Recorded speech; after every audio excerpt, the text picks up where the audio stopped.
So ಇವತ್ತು ನಾವು polyp, uterine polyp ಬಗ್ಗೆ ಡಿಸ್ಕಸ್ ಮಾಡೋಣ. They are nothing but over growths in the inside the uterus. Endometrium ಒಳಗಡೆ extra ಮಾಂಸ ಬೆಳ್ಕೊಂಡಿರುತ್ತೆ.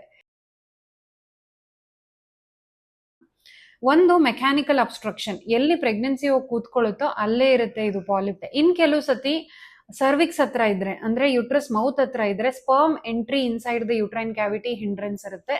ಅವಾಗ್ಲೂ ಕೂಡ ಆ ಪೇಷಂಟ್ಗೆ ಇನ್ಫರ್ಟಿಲಿಟಿ ಆಗ್ಬೋದು.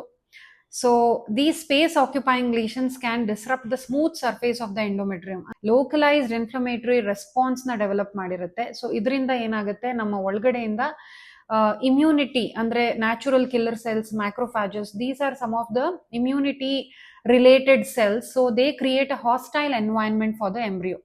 So hysteroscopic polypectomy ಬಗ್ಗೆ ಮಾತಾಡೋಣ. Hysteroscopic polypectomy is a very simple procedure where we go inside the uterus through the vagina, no cuts involved, no surgeries, no incisions, just natural orifice ಒಳಗಡೆ ಹೋಗಿ ನಾವು ಕ್ಯಾಮ್ರಾ ಹಾಕೊಂಡು ನೋಡ್ತೀವಿ uterus ಒಳಗಡೆ ಹೇಗಿದೆ ಅಂತ. ಅಲ್ಲಿ ನಮಗೆ polyp ಕಾಣಿಸಿದ್ರೆ in the same sitting we cut it through small scissors and it is done under general anesthesia. If it is a small polyp, it hardly requires 10 to 15 minutes, not more than that, and it's quite safe procedure if done properly without injuring the endometrium.